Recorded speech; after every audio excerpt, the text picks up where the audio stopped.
La descente, c'est un sport qui est quand même assez ingrat, je pense, parce que ça demande énormément de boulot. Que ce soit au niveau préparation physique, préparation mentale, tout ça. Et le jour de la course, il peut se passer n'importe quoi. Il peut y avoir un orage, tu peux partir juste après quand la pluie commence.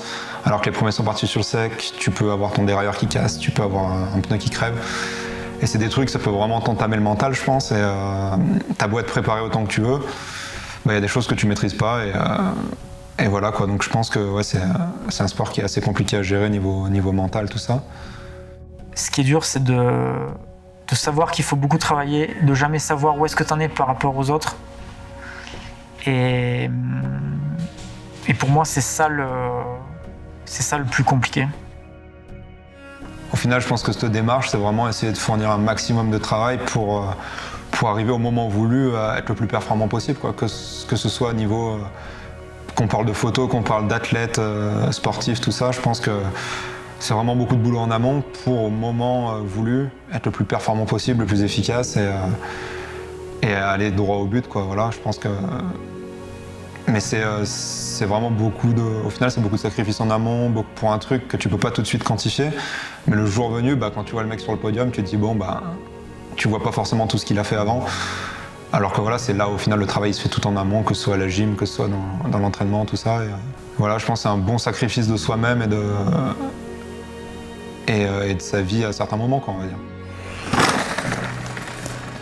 Quand je les vois travailler avec Arthur jusqu'à 11h ou minuit, à travailler sur des sections de 50 mètres pour aller gagner même pas un dixième de seconde, c'est que presque on en a oublié la notion de plaisir pour mettre uniquement en priorité la notion d'efficacité, que ce soit sur le vélo, que ce soit sur la trajectoire, sur l'endroit où il faut pédaler, l'endroit où il faut freiner. Ça c'est beau, ça. Ça c'est beau et il faut arriver à réaliser des combos qui fonctionnent ensemble. Et là c'est le cas, quoi.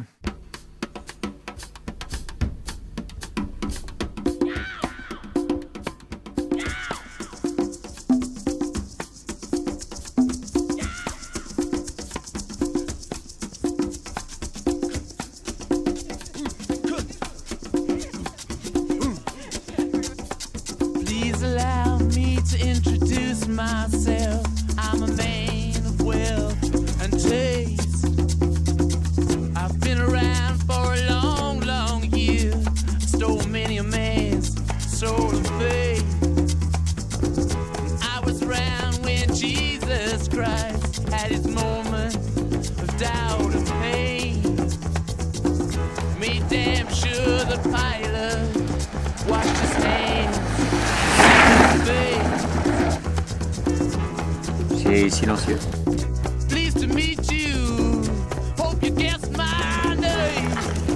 À tous les collègues. Allez.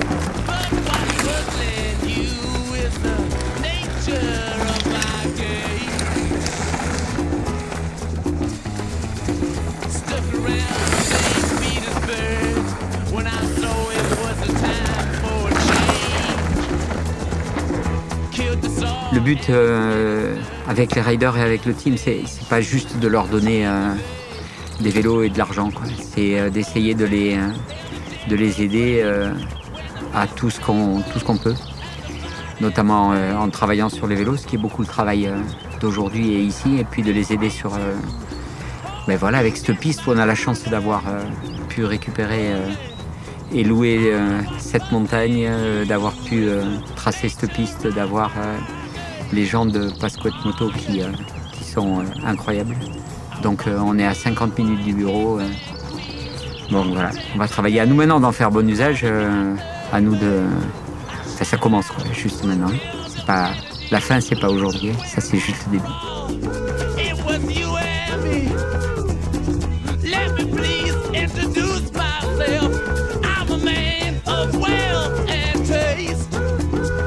La vraie idée à la base, c'était vraiment d'avoir une piste déjà qu'on connaît par cœur. C'est pareil, tu pars en team camp pendant l'hiver, tu pars à un endroit où tu connais pas forcément, la piste elle est jamais dans l'état que tu l'attends. Il n'y a pas de rue balise, c'est pas les vraies conditions race, on va dire. Parce que l'idée c'était voilà, on fait vraiment notre centre d'entraînement, c'est privé, on y reste je sais pas, 10 ou 15 jours si on veut. Même si on roule que 3 jours, on est là-bas, on passe du temps ensemble, on bosse sur les vélos, on a un vrai coin à nous pour travailler, un vrai atelier. Ce qui est difficile bien sûr quand on part sur un team camp, c'est voilà, on n'est pas ici, on n'est pas à la maison, on n'a pas tout ce qu'il faut. Là voilà, à Pasquette, on est à 40 minutes. Même s'il nous faut des outils un peu spéciaux, on refait la route le soir, on vient bosser ici à l'atelier et voilà quoi. Et du coup, que ça mette tout le monde sur cet objectif-là et vraiment avoir une piste qui reflète quand même vraiment les conditions en Coupe du Monde, quoi.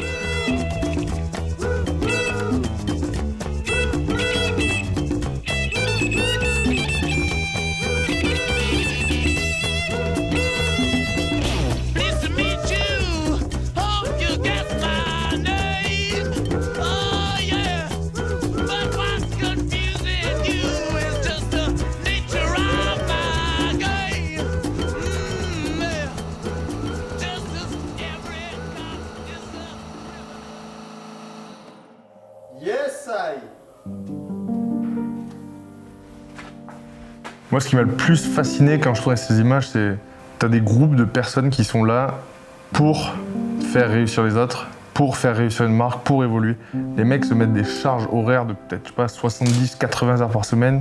On l'a vu, même quand ils ont des coupures de courant, ils prennent leur téléphone, ils mettent une lampe et ils continuent à bosser, quoi. Genre. Tout le monde est vraiment là-dedans et au final, tout le monde pousse tout le monde tire, quoi, tout le monde va vers de l'avant.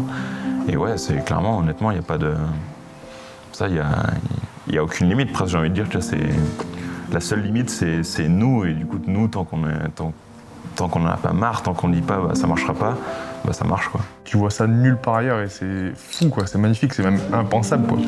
Tu dis, tu vas pas continuer ta pièce dans le noir, quoi, alors qu'il y a une coupure de courant. Enfin, tout le monde se remettrait ça demain, quoi. Je trouve ça... Ouais, c'est incroyable, quoi. J'adore en gros ce qu'on fait, quoi, la dynamique qu'il y a là-dedans et ce genre de moment qu'on vit.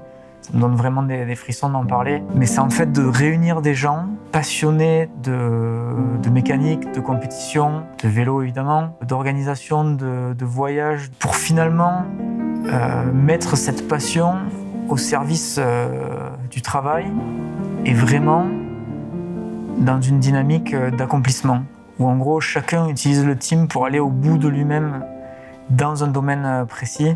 Les gens qui travaillent sur l'organisation, sur la cuisine, sur les réseaux sociaux, tout le monde, en gros, utilise ça pour vraiment aller au bout de lui-même dans le travail. Parce honnêtement, le travail, c'est vraiment ce qui fait tout, quoi. Le travail, c'est le meilleur moyen de générer de la performance, c'est déjà de travailler, quoi. Si tu bosses pas, ça marche pas, quoi. Ça, c'est clairement.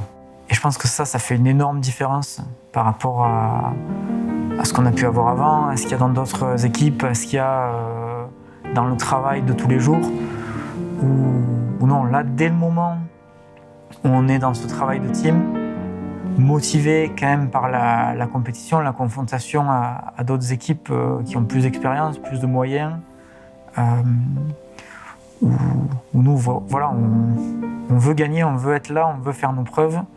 Et finalement, tout le monde se transcende et se concentre qu'à un seul objectif. Et ça produit des résultats juste incroyables. Comme tu dis, tout s'arrête, sauf les tâches que les gens sont en train d'accomplir, les missions que les gens sont en train d'accomplir. Et c'est fou. La patte de derrière, elle est finie. Non. Ouais, mais stylé. Non, même pas. Si, c'est bon. Mais bon. Finir à minuit pour une part de derrière, quoi. La vraie compétition, c'est toute l'année. Et là, quand on dit, OK, on fait un peu le compte il y a quelques semaines et on dit début mai, on en est à 1800 heures de travail sur un vélo, mais sans compter les heures de design, sans compter les heures de production. C'est aussi énormément de travail. Et ce travail-là, il va 5 fois, 10 fois plus vite que tout le travail qu'on fait habituellement pour le développement des vélos, des vélos de la gamme. Et du coup, ça me fait dire que c'est une compétition parce que finalement, tout le monde, je suis sûr que tout le monde dans les autres teams fait la même chose. Et donc, énormément de travail, de sacrifice, d'implication.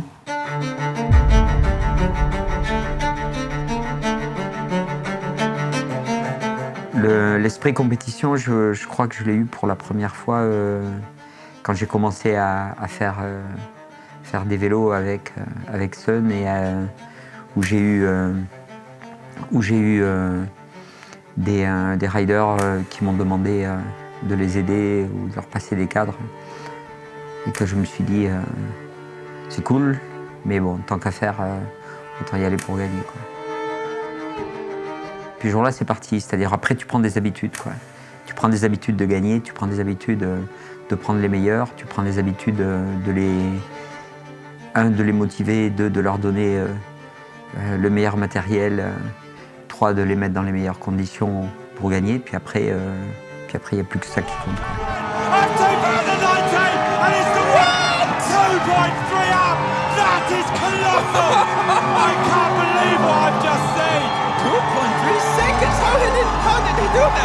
France wins in Leger on the weekend of Bastille Day.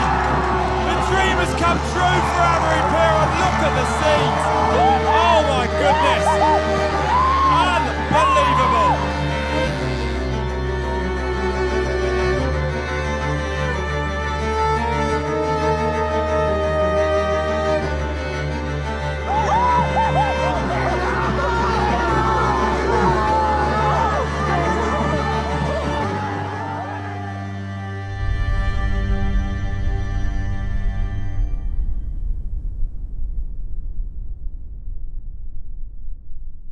Donc je m'appelle Amaury Piron, j'ai 25 ans et je fais du VTT de descente pour l'équipe Common Salmekov.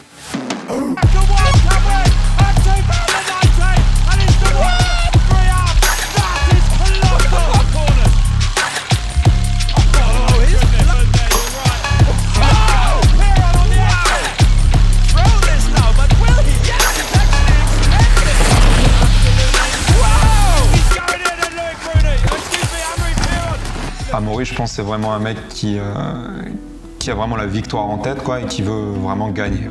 Que ce soit pour lui, que ce soit pour ses sponsors. Je pense que juste il a une mentalité de gagnant et il veut pas être deuxième.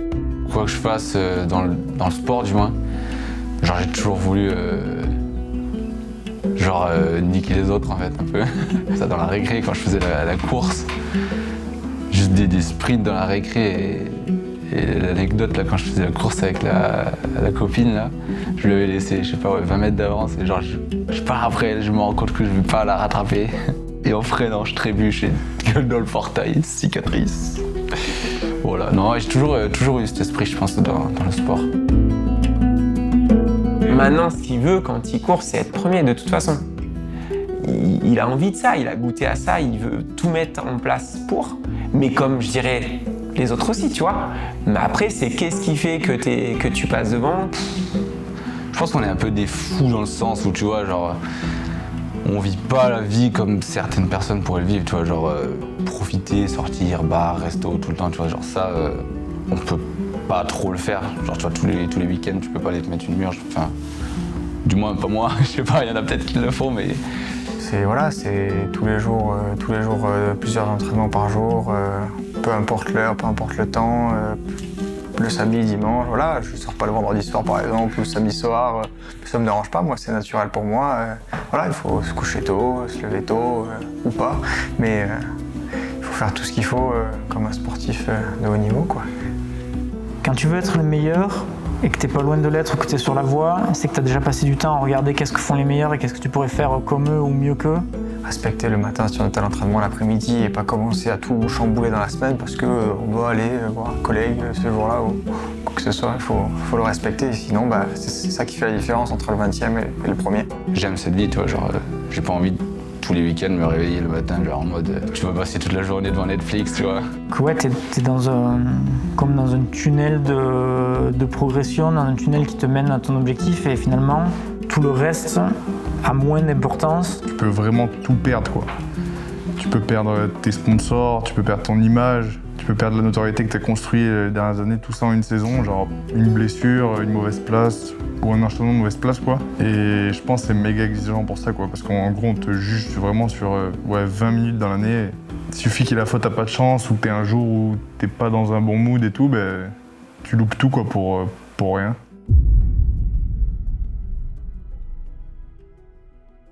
Et 2020, du coup, franchement, je passe un bon hiver, je m'entraîne bien et tout.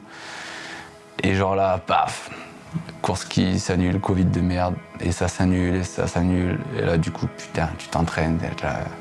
Et là, j'ai commencé, je sais pas, j'attendais vraiment, tu vois, que ça arrive, et c'est pas arrivé, donc c'était assez dur à avaler. J'attendais qu'une chose, c'est de faire la course, et je pouvais pas. Et après avoir s'être entraîné aussi dur, c'était, je sais pas, vraiment dur mentalement. Donc après, j'ai un peu coupé, tu vois, et plus faire de compète. Je me suis retrouvé sur les premières courses du coup et je voulais faire rouler comme avant, aussi vite qu'avant, mais j'y arrivais plus en fait, tu vois, genre me manquait quelque chose, simplement juste de refaire des courses peut-être et il y a juste des choses qui se sont mal passées sur les courses, donc ça s'est pas déroulé comme prévu et accident. Circuit national, on fait pas. En même temps, pas sûr qu'il y ait des courses internationales. Bon, il faut peut-être quand même les faire. Bon, ok, il y va et puis ça passe pas. Et puis voilà, et là c'est dur.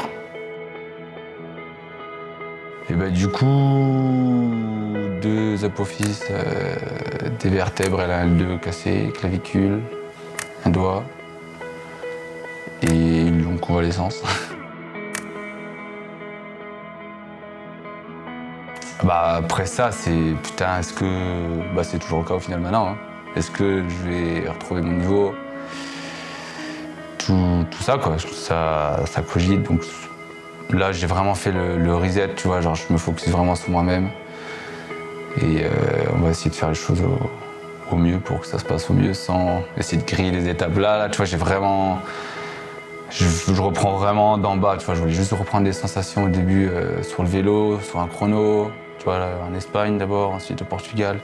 Donc ça revient petit à petit et là on y arrive petit à petit. En fait, ce qui lui manquait, c'était du rythme, en fait, tu vois, et pas savoir est-ce qu'il est dans le bon rythme, peut-être un peu d'appréhension de chute aussi, malgré tout. Et puis finalement, voilà, moi, il y en a plusieurs qui m'ont demandé comment tu le sens. Moi, je le sentais bien, vraiment pas mal du tout, quoi. Amaury Pierron then. Well, one of the fastest riders there's ever been in downhill racing. A phenomenal rider on his day. Broke his back at the French National Championships. Destroyed his shoulder as well, actually. Back in 2019, we didn't see him in action once last year. And he nailed it. Absolutely nailed it, Claudio. Going sideways with both wheels. Phenomenally quick was back at split 1 and 2 then, so picking up pace as he comes down now on that new prototype virtual high pivot point bike. Losing time in the Mercedes-Benz key section. 0.628 though, still up, so yes, lost a little bit of time, but still in the green. Wouldn't he love a big result to come back? Won 3 World Cups in a row in that dominant 2018 season, this man. And who could forget his race run in Le Jay, where we go next. So last couple of turns, it looks like it's been a good run for Amaury Pierron, sprinting down towards this big tabletop at the bottom. Pedaling all the way.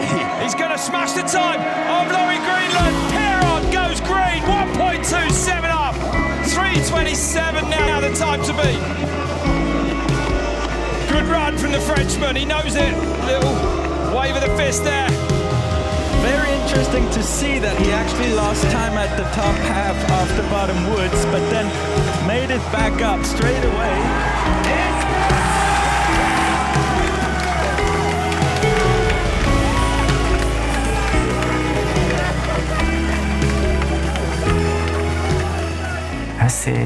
C'est totalement incroyable parce que déjà l'objectif du team est pleinement atteint. On a les 2 vélos sur le podium et en plus comme il faut parce que c'est 2 et 3.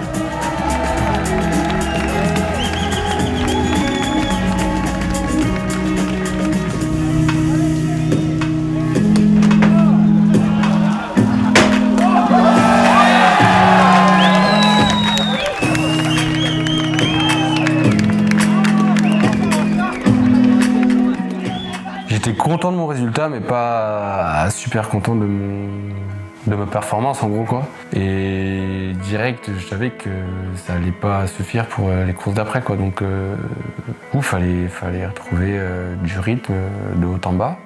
Non, globalement les gens sont contents, mais les gens ont le regard extérieur. Ils savent pas ce qui se passe en moi et ce que moi j'ai ressenti sur le vélo. Donc c'est normal et c'est pour ça que c'est important d'en parler. Parce qu'on n'est pas à la place des gens et on ne sait pas ce qui se passe à l'intérieur d'eux.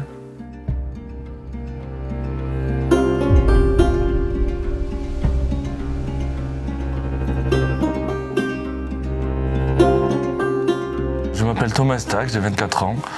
Je fais partie de l'équipe Commensal 100% et je suis professionnel en VTT de descente.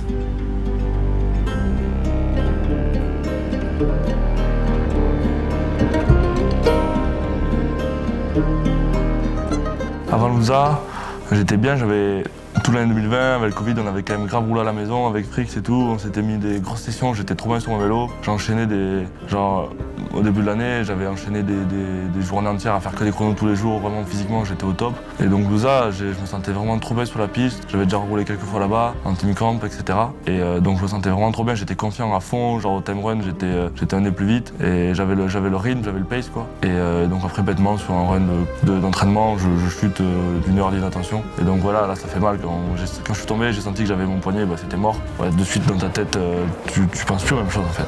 Tout change.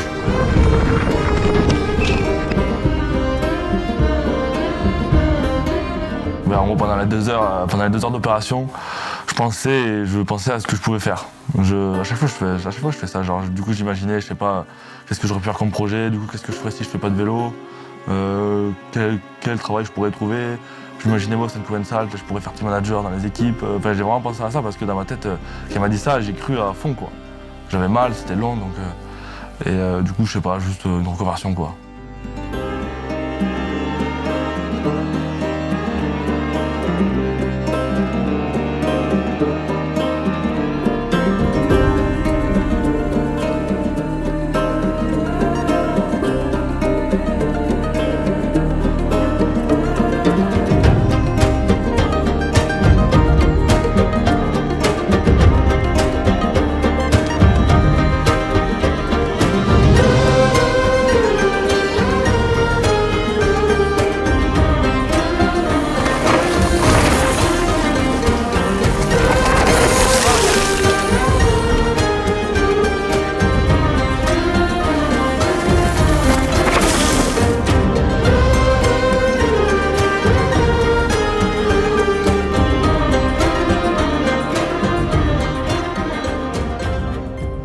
Mais en gros, Léger, c'est une piste que ça m'a toujours réussi. Ça fait des années, Grand Corse, j'avais fait gagner en 2016, j'étais tombé avant la fin.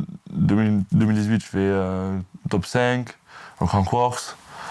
Et là, l'année d'avant, 2019, avant de casser la chaîne, j'étais sur le podium au split. Et j'ai fait top 10, fait genre vraiment, à chaque fois, ça me réussit. Et là, j'avais encore... ça faisait 2 mois et demi que je m'étais pété l'omoplate, sauf que c'était pas encore à 100% réparé, j'avais encore des douleurs à l'omoplate, au poignet. Et j'avais passé une semaine à rouler avant à Morzine. Et c'était pas... J'ai fait une semaine d'entraînement, c'était pas fou, je me sentais pas 100% confiant, j'avais un peu peur, etc. Et au G, il a plu, la piste était vraiment technique. Et j'avais peur. Genre, j'étais pas du tout à l'aise, je faisais pas du tout ce que je savais faire, quoi. Par exemple, au time run, j'ai fait 2 chronos le jour d'avant, avant la qualif.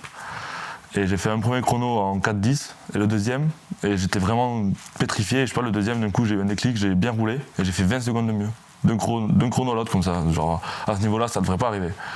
Et sauf que le lendemain, j'étais encore stressé, j'avais peur, etc. Et la qualif, j'étais juste pas vite, quoi. Juste, c'était incroyable, quoi. Genre, vu comme mon témoin, j'avais fait dans les... Ça veut rien dire, j'avais fait dans les 20, mais là, j'ai fait 75e, quoi. À 4 secondes de la qualif. Donc...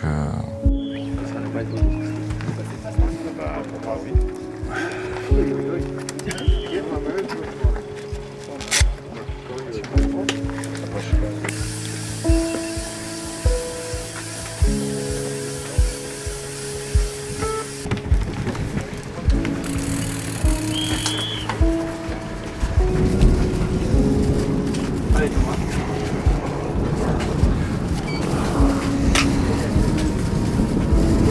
5, 4,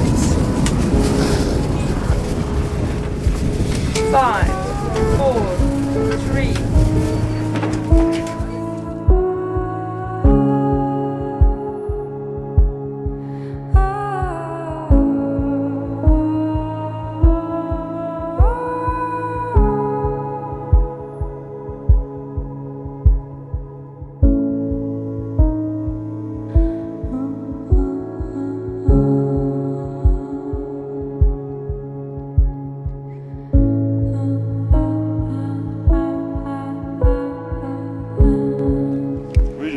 Mais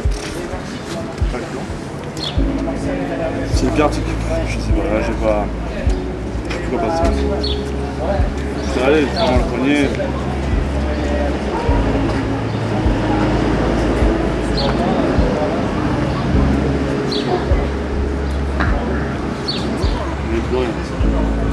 Ouais.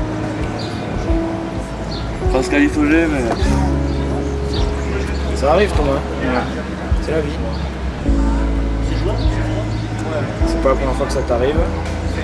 C'est pas grave. Ça fait beaucoup.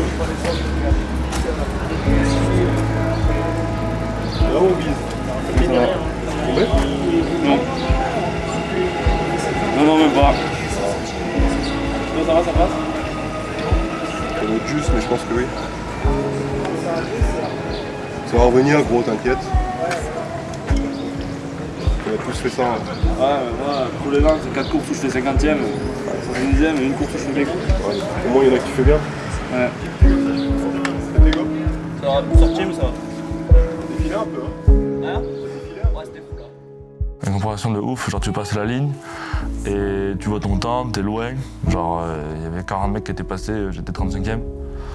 Et là, tu comprends pas quoi. Genre, vraiment, je comprenais pas. Dans mon run, j'avais l'impression que c'était pas pire. Et au final, t'es loin quoi. Du coup, là, tu remets ton question. Tu passes pas. Du coup, je me qualifie pas. Sur une piste comme ça, tout le monde. Il y avait grave de monde, c'était en France.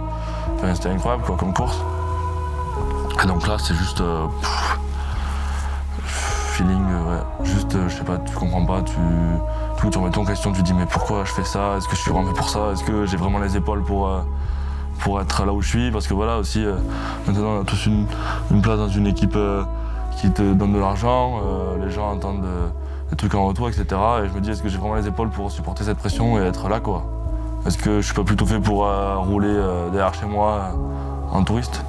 Et c'est plein de trucs comme ça qui se passent quoi. Et par contre après, sur d'autres courses ça te passe bien, tu es juste confiant en toi, tu sais que tu vas niquer des mers et que t'es fait pour ça quoi.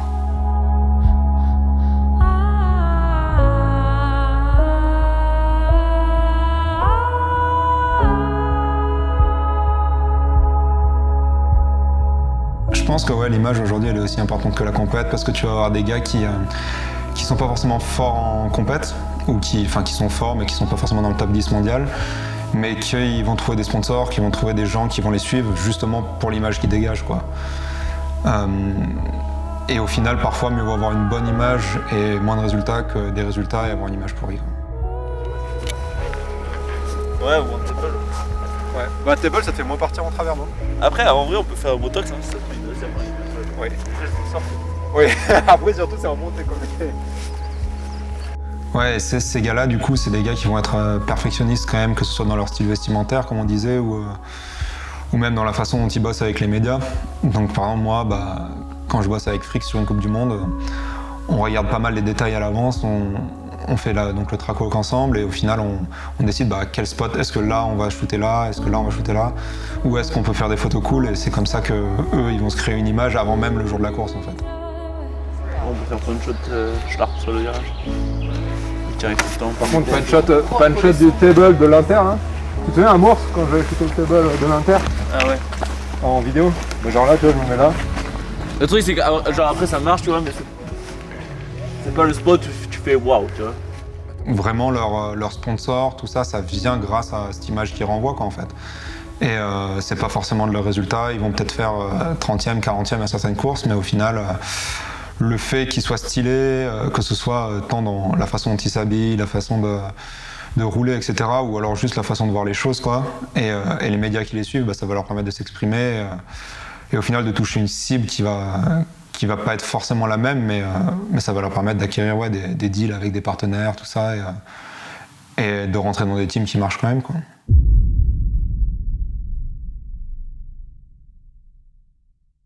Je m'appelle Hugo Frix Talon. Je fais du VTT descente et je roule pour le team Commencal 100%.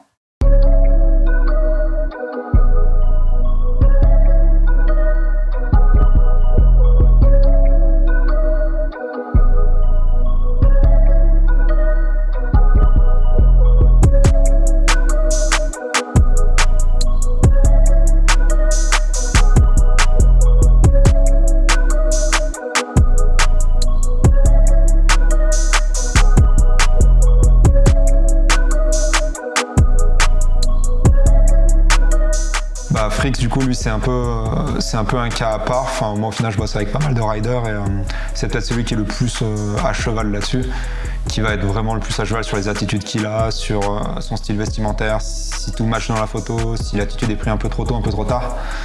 Je sais pas, je suis perfectionniste, je pense. Un peu trop, des fois. Et après, c'est un avantage, c'est qu'au final, quand tu sors une image finale, t'as tout qui va, quoi, du style du rider, que ce soit vestimentaire encore une fois, ou alors sa position sur le vélo, jusqu'à l'image en elle-même, normalement c'est censé marcher, quoi. Si sur la table, il y a une belle attitude là. Vas-y, on va faire. Ça fait un peu genre comme ça. Une belle attitude. La table à la lumière là. Ouais. Ouais. j'allais vous appeler. Ouais. Tu veux qu'on se mette où? On est parti bike park là. Pas trop parce que le step-up ça marche pas du tout là. Non mais nous on est tout en bas, hein. On est bike park. C'est le virage avec l'ornière là. Et le petit hip derrière. Le hip? Ouais. Tu fais genre table ou moto sur le hip? Ouais, je peux essayer de faire un table, ouais. Tu sais, après le virage gauche là. Ouais. Ok, ça marche. Vas-y. À toutes. Je sais, je te garantis rien. Ouais mais bon. Au pire tu remontes hein. Ça y est. Allez. Ciao. Et ouais, passe la commande au beurre. Au drive quoi. Mais bon, je sais pas quand est-ce qu'il va arriver. Après, en vrai, ouais, c'est souvent vite réglé. Hein. On fait un passage. Si l'endroit était prévu, enfin était bien et qu'on avait tout prévu à l'avance, ça va vite. Hein. Un run, on fait le shot et.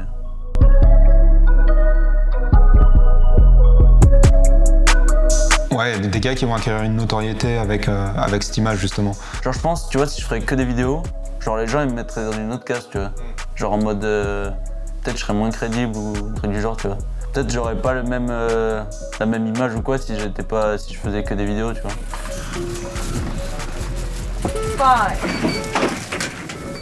Je pense que des mecs comme Frix ou Thomas, on a l'image méga cool d'eux en mode chill zone, commensal 100%.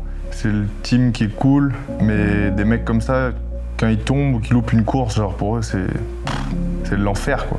Genre ils pètent un plomb, pour eux ce qu'ils veulent c'est réussir dans la course quoi. Ils en parlent pas, ils se donnent l'image un peu cool et tout, mais quand tu discutes avec eux, tu sais ce qu'ils ont envie de faire, c'est peut-être pas gagner pour l'instant, mais au moins faire des podiums, faire des top 5, des top 10 régulièrement, être devant quoi. Parce qu'ils savent que maintenant si tu te construis pas une image dans la course, ben, au final t'as moins de crédibilité que quelqu'un qui gagne quoi. Même si tu fais de l'image, t'es obligé d'avoir des résultats dans la course de nos jours quoi. Putain, va faire un son une cabane. Casse les couilles ça. Putain, je rentre en poison. Shit. C'est mieux que de finir 90e à chaque fois. Ils sont contents de toi. Non, mais de toute façon, tu peux pas être content. En haut, j'ai fait mourir déjà. Et par là, on a vu, ouais. T'as le timing là ou pas? J'ai fait road gatki de toute la fin du run là. On l'a bien vu aussi, hein, ta chute. On l'a pas vu. C'est ce que tu fais? Hein? C'est ce que tu fais sur la chute? Je sais pas, ouais, j'essaie de sortir de l'ornière pour élargir là. L'avant est parti direct là. Bon, c'est fait. On passe à autre chose. On remine pas.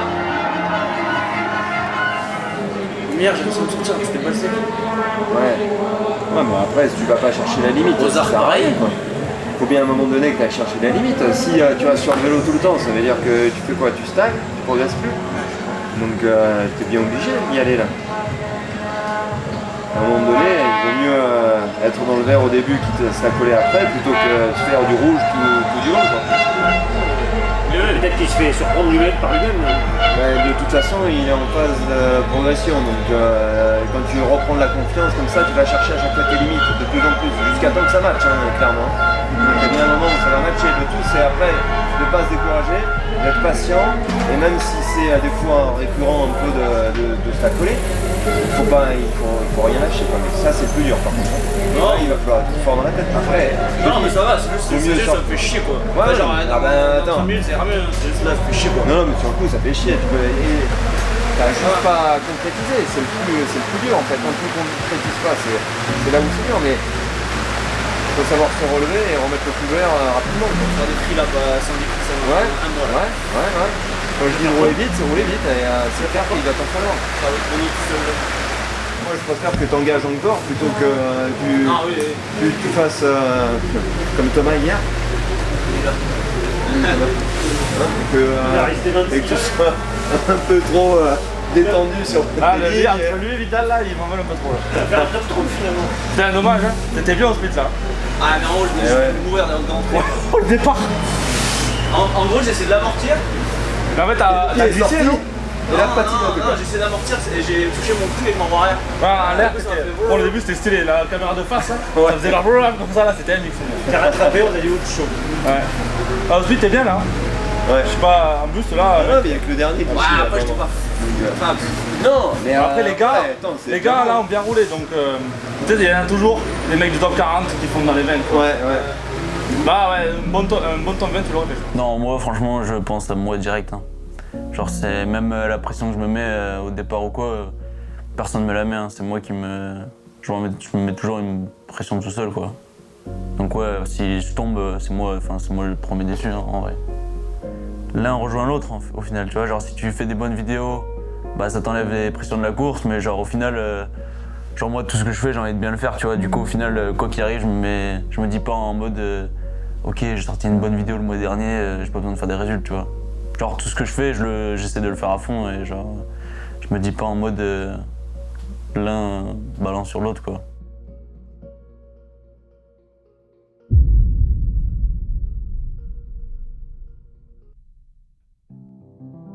Honnêtement, là, ça faisait 2 ans qu'autour de la plateforme V4, on tournait quand même un peu en rond. On trouve des solutions, mais on a des petits problèmes inhérents à cette plateforme qu'on n'arrive pas vraiment à évacuer. On sait qu'à un moment, la progression, on va être obligé de tout changer drastiquement. Enfin, il n'y a pas le choix.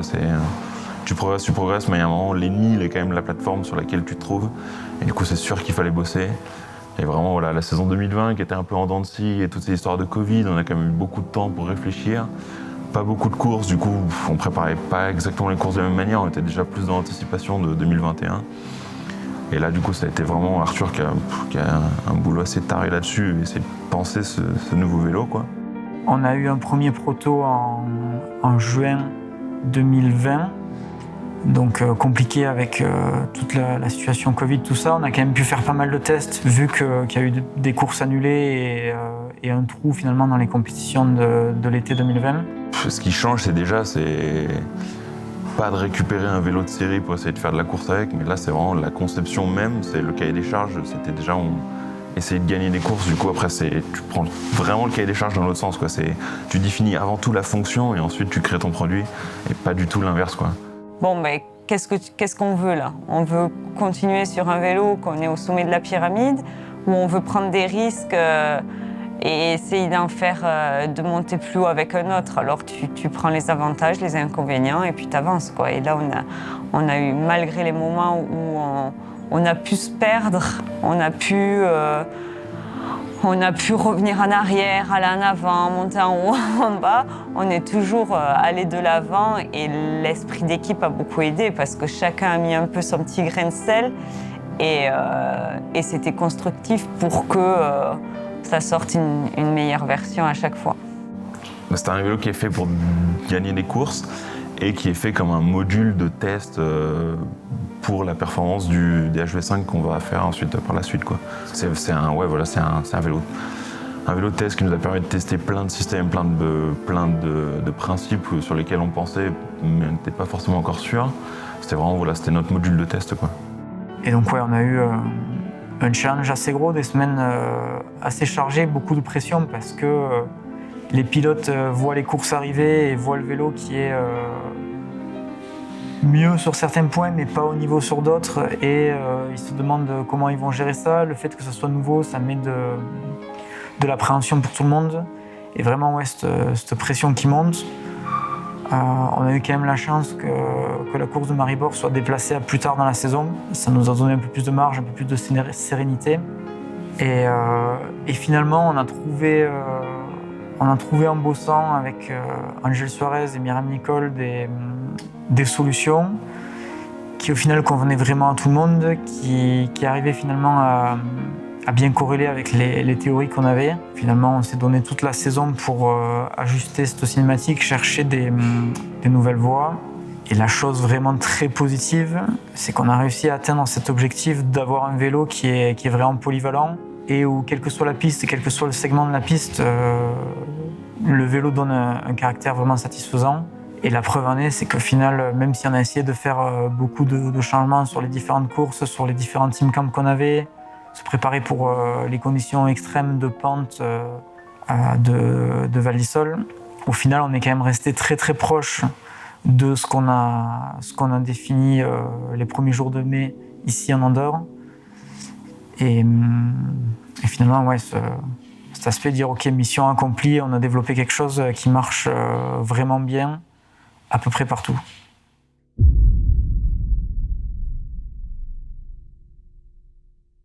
Je pense que j'ai toujours eu un petit côté de faire la course parce que j'ai cultivé ça dès le plus jeune âge. Avant 5 ans, je me souviens plus trop, mais vu que j'ai fait ma première compète à 5 ans, j'ai cultivé cette envie de courir. Alors je ne sais pas si c'est ça qui a continué à faire que je fais la course un peu dans quoi que je fasse, mais c'est plus le fait de se surpasser, de toujours chaque jour être un meilleur soi, et ça, je l'ai encore aujourd'hui. Ouais. Donc c'est vraiment depuis toujours ça. Championnat du monde, le programme est c'est quand même différent toute la semaine, niveau des essais et tout. Mais après, voilà, juste en parlant de l'objectif, le championnat du monde, c'est une course, c'est la course d'un jour, quoi. Et c'est un peu comme les Jeux Olympiques, on va dire. C'est une course que tu prépares là pendant 1 an. Et voilà, t'as une descente, et du coup c'est 4 ou 5 minutes qui vont faire que potentiellement tu passes au rang de superstar et t'as ton maillot et tout le monde te reconnaît. Tu passes à la télé, c'est vraiment une autre dimension, quoi. C'est une course longue, la semaine est longue, la semaine elle pèse, elle est lourde, il y a beaucoup de... Tu sens les tensions, tu sens que tout le monde a hâte de voir, mais qui va être l'heureux élu, quoi? Qui va être celui qui va repartir avec le maillot? Et du coup, c'est vraiment ça, c'est vraiment prendre jour après jour, et 4 jours, il y a le temps de se passer des choses dans la tête en 4 jours, donc c'est une ambiance pesante. Et voilà, il faut arriver à le préparer comme une autre course et ne pas se faire déconcentrer par les conditions qu'il y a autour. Voilà, cette course-là, elle a un petit peu plus d'importance. Elle va t'octroyer un joli maillot. Et donc il faut la réussir, et c'est peut-être là où les plus forts mentalement, moralement, je veux dire, arrive à tout concentrer pour ne pas faire de faute, quoi.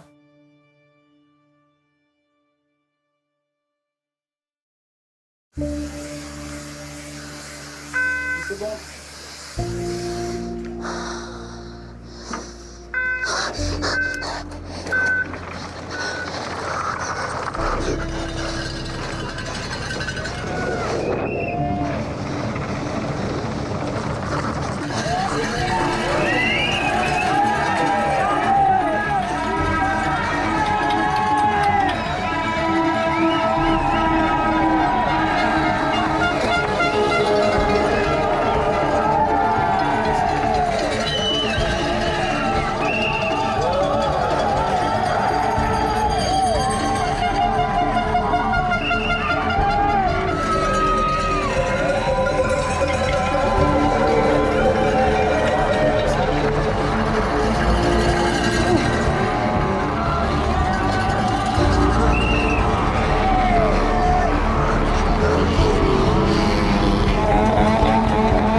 Parce que même mon run, je me suis demandé si c'était suffisant, parce qu'il y a eu des petits endroits où j'ai un peu assuré, mais au final, je pense que le run vraiment parfait, je me demande s'il existe vraiment, parce que c'est peut-être ces petits passages où j'ai un petit peu levé le pied pour pas aller à la faute, qui ont fait que ça a été ça le bon mélange pour avoir le run gagnant. Donc, ouais, c'est vraiment waouh, quoi. Wow. Tu prends un nombre de risques qui est taré pendant une descente, mais par contre, si tout allait comme c'était prévu et comme c'était censé marcher, ça marchait, et là, du coup, ça marchait, quoi.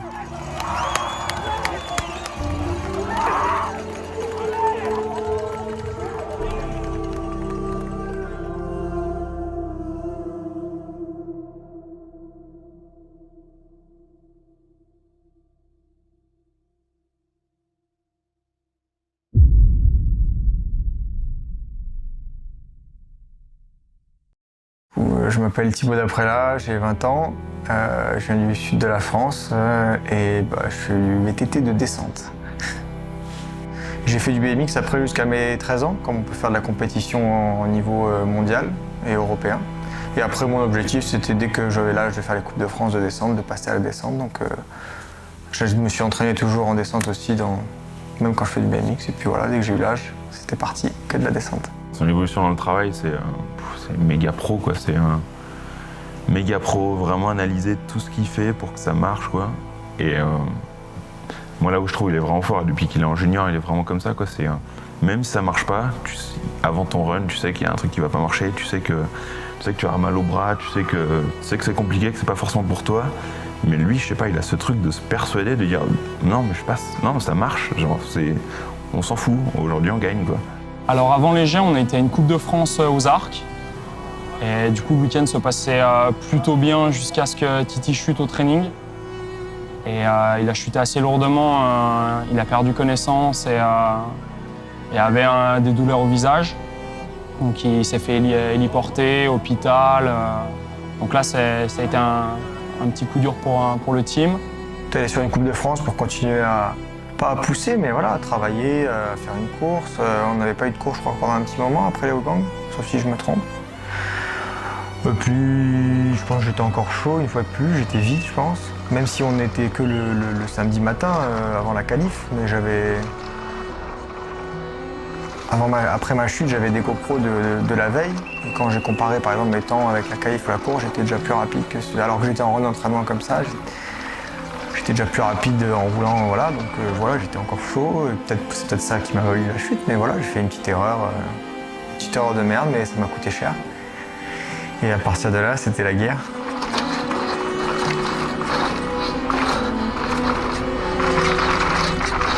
Oh, oh.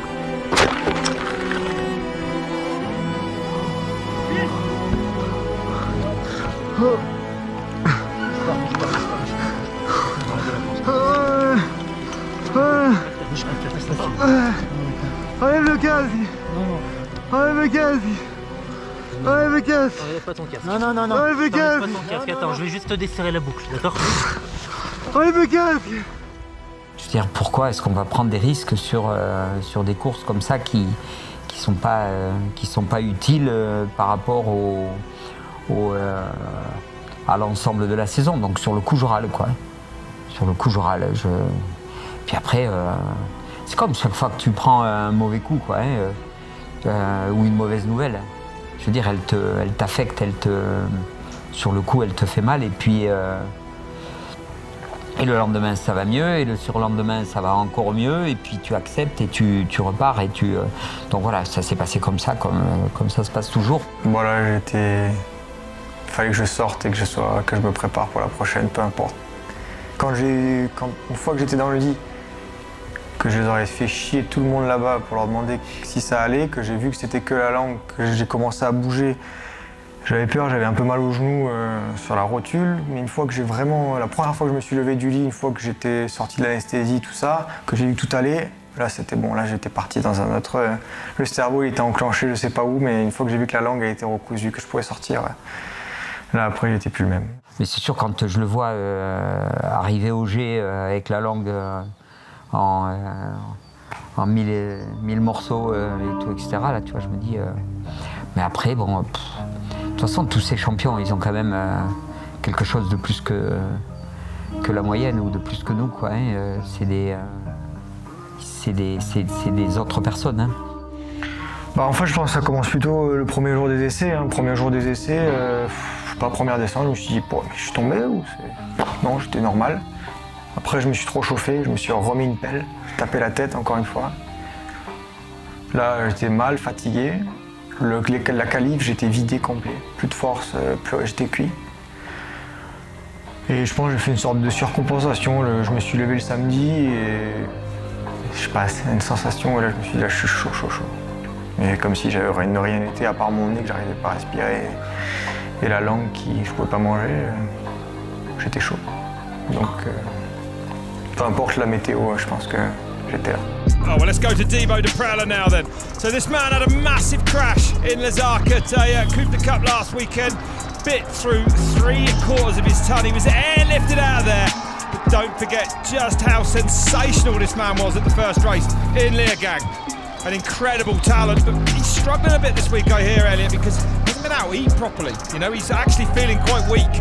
I mean, I think it shows how much he believes in himself to win the overall, because you're not coming here thinking, oh, I'm going to take this win. You're thinking, I need to not have a terrible race so I can be in the running for the overall at the end of the season. Well, his foot was out on that relatively, I would have said it would have been one of the easiest parts of the track in the dry, but he's up on 3 seconds!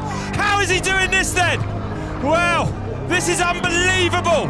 There was a lot of talk whether he'd even start this weekend. And he is putting it together for this finals run. A little bit hooked up there on the exit. Well, there's me wrong. I think as a racer, you're just like, I don't care what's going on, how much it hurts. I'm just gonna put it out there. I can't go slow. On a liquid diet earlier this week. This is unbelievable. What a courageous ride from Thibaut de Praila then.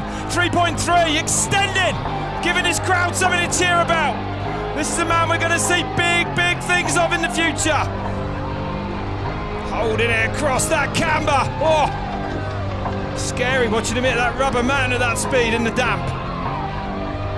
Oh, he carved it hard there as well before it got shiny. So de Praila really on a run here. Putting a massive accident away behind him from just a few days ago. This is unbelievable. I did not expect to see this today. Tito de Praila goes fastest. 3:33 now to time to beat. 2.4 into the green. And only 2 seconds behind the fastest qualifying time of Loic Bruni yesterday.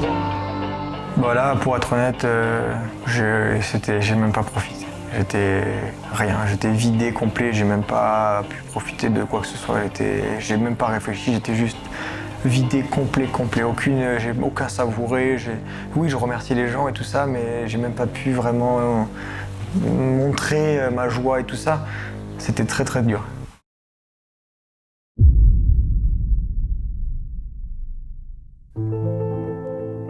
En gros, on avait dit on va à Snowshoe et clairement, quand on monte dans l'avion, on était numéro 1 sur 3 domaines. Du coup, numéro 1 des teams, numéro 1 classement élite femmes, élite hommes.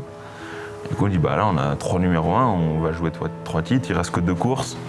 Du coup, les objectifs étaient vraiment ambitieux, vraiment peut-être au final peut-être trop quoi. Et il y a eu un peu une cascade de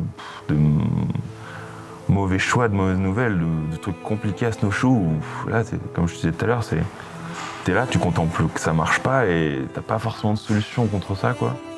On a une énorme pression parce qu'on sait que si on fait bien, voire mieux que d'habitude, on arrive à notre objectif de numéro 1. Je suis OK avec le fait que je suis en tête et que je suis leader du général. Et au final, j'ai toujours performé en tant qu'outsider et j'ai jamais eu cette position de leader où j'ai gagné les 3 dernières courses, où là j'ai le général à gagner. Donc voilà, j'arrive dans cette position à Snowshoe. Et Snowshoe, la semaine, elle a été longue, parsemée d'embûches. Et au final, ce qui a été le plus difficile, c'est de gagner les qualifs avec autant d'avance. J'ai jamais gagné une qualif avec presque 8 secondes. Donc la première, je gagne avec presque 8 secondes. Et la deuxième, je gagne avec presque 5 secondes. Et au final, dans notre sport, ça se joue au centième, ça se joue au dixième, à la seconde. Mais gagner avec autant de secondes, ça m'a fait perdre mes repères. Et j'ai pas réussi à gérer mon rythme en finale. Last woman to drop in, Miriam Nicole, the world champion, who simply needs a top 4 finish. There is so much pressure on this woman's shoulders, and she slips a pedal out of the gate, but fastest everywhere in qualifying. And she has the experience to put that behind her straight away, but could be a sign of the nerves. I'm in shock. I'm in shock that that's happened. But at the same time, it could be something that just helps her calm her down. But oh, jeez. And has been on absolutely phenomenal form, winning the World Championship gold by nearly 5 seconds, a class of her own actually, Miriam Nicole, in the later stages of this season. Oh yeah. And she's fastest in the second split then by quarter of a second. So Nicole is charging towards a World Cup overall title. She's looking good on the bike. She knows what she's got to lose, and she knows it's not worth throwing away. Half a second back, that's still good enough. Second on the board. That's absolutely fine for Nicole to take this overall. It would be the second of her career. Won it back in 2017, this woman. Miriam right now, she is in full control of her bike. Well, she should be out of the woods in more senses than one. Here comes Miriam Nicole then on the last split on track. And she turns, she stays red, goes to third. Oh my God! Oh my goodness! I don't believe it! I don't believe what I've just seen! Oh, the drama here in Snowshoe, I don't believe it! I don't believe what I've just seen! And Valentina Hart will win this race, but will she win the overall? Oh, Miriam Nicole needs a top 4 finish, otherwise it's gonna be Valentina's. What are we seeing? The drama here, and Miriam Nicole crosses the line in 7th place, and it's going to be Valentina Hull, who is your overall World Cup winner for 2021. I don't think she knows it yet. Pour te dire, souvent je tombe et je me dis, allez, t'as rien perdu, allez, c'est encore rattrapable. Et là, tomber sur ce plat, derrière tu repars à vitesse 0. J'ai de suite su que ça allait me coûter beaucoup trop de secondes, quoi. Parce que toute la vitesse que t'emmagasines, j'ai pas pu sauter la triple derrière c'est tout plat. Et du coup, j'étais démoralisée, quoi. Moi, j'étais chaud quand même, hein. Je voulais vraiment marquer des points à la première course et la deuxième, finir en gagnant la course. Donc je commençais à pousser dès la première course. Et la première qualif, je tombe. Direct, quelques virages, trop chaud. Et la deuxième course, j'ai pas eu de chance, sinon je pense que quand j'ai regardé mes GoPro et tout ça, le timing, j'étais bien sur le podium, voire bien pas devant, mais si je continuais sur ma lancée de rattraper le temps comme je faisais, c'était bon, quoi. Donc j'étais là, j'étais dans le mauvais objectif comme je voulais faire, mais ça m'a mis un premier coup au moral quand je suis tombé, quand j'ai cassé la roue, quoi. Donc 2 chutes de suite, et puis voilà, après perdu un peu de fatigue, un peu de perte de, je sais pas, quelque chose de perte de concentration ou autre. Et puis après, je suis tombé à la deuxième qualif. Bêtement, je fais une erreur, et puis après, c'est un peu le bord de la piste sale qui accentue ma chute. Sinon, ça aurait pu bien se passer, et du coup, après, voilà, je finis comme je suis là.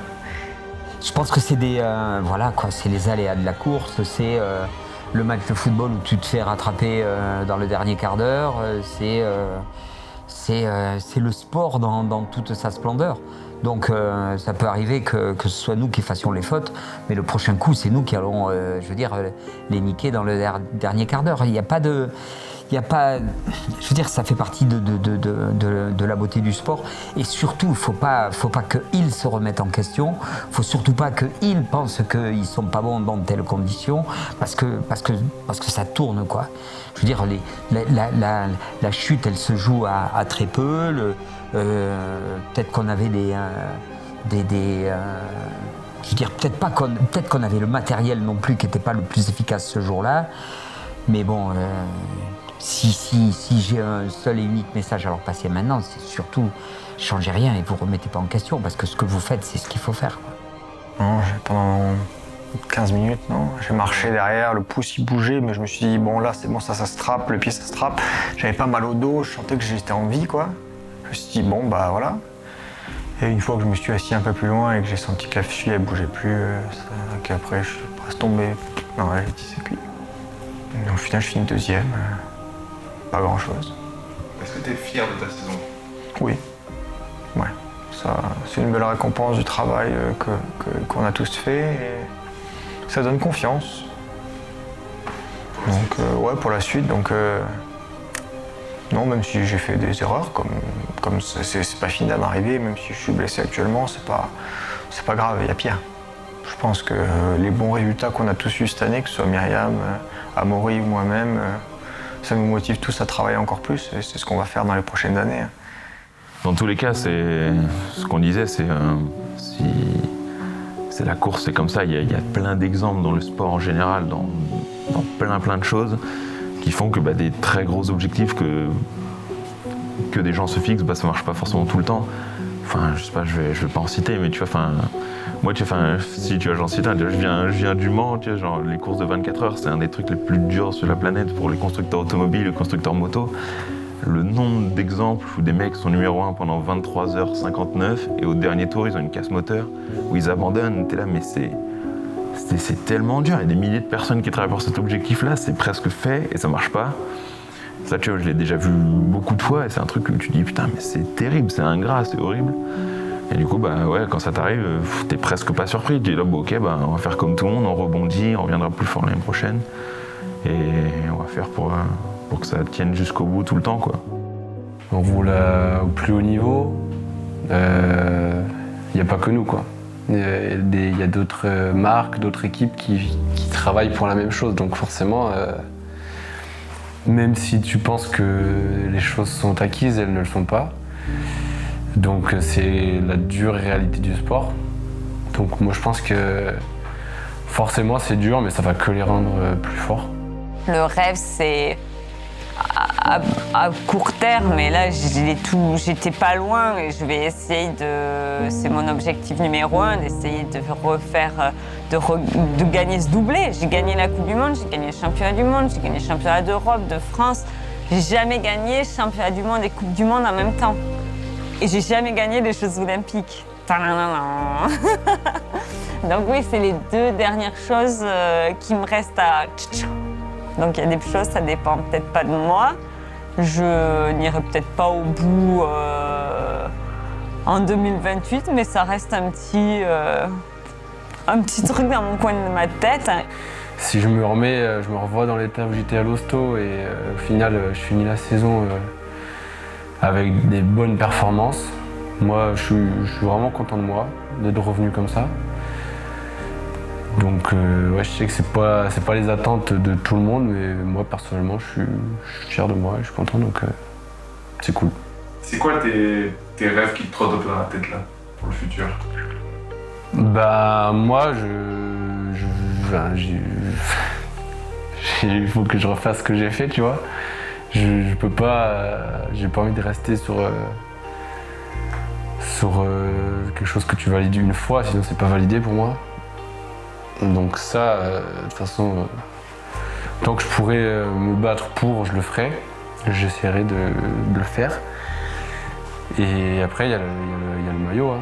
Le maillot arc-en-ciel, il est là. Hein. Il est dans la tête aussi. Hein. Mon rêve, forcément, c'est d'avoir une plaque dans les 10 sur mon vélo. Et de tous les week-ends, n'importe quelle course. Être là, quoi. Genre me fighter avec les gars devant, que ce soit mouillé, que ce soit sec, que ce soit plat, que ce soit pentu. Juste, je veux pas forcément gagner, je veux pas forcément être le mec tout le temps 1-1 à toutes les courses parce que déjà, j'y arriverai pas et ça devient trop obsessionnel. Alors que moi, je préfère être le mec qui est là tout le temps, quoi. Que genre, tu peux tout le temps compter sur lui et que peu importe le résultat, il sera en haut du tableau, quoi. Pas forcément devant, mais juste être là, quoi, et puis faire kiffer les gens, juste me la règle, faire des beaux runs, je serais ça, quoi, juste du mountain bike, quoi. Je sais pas, je pense qu'on souhaite de rester en bonne santé, de continuer à bosser comme je vais le faire pour essayer de tous les tordre, quoi.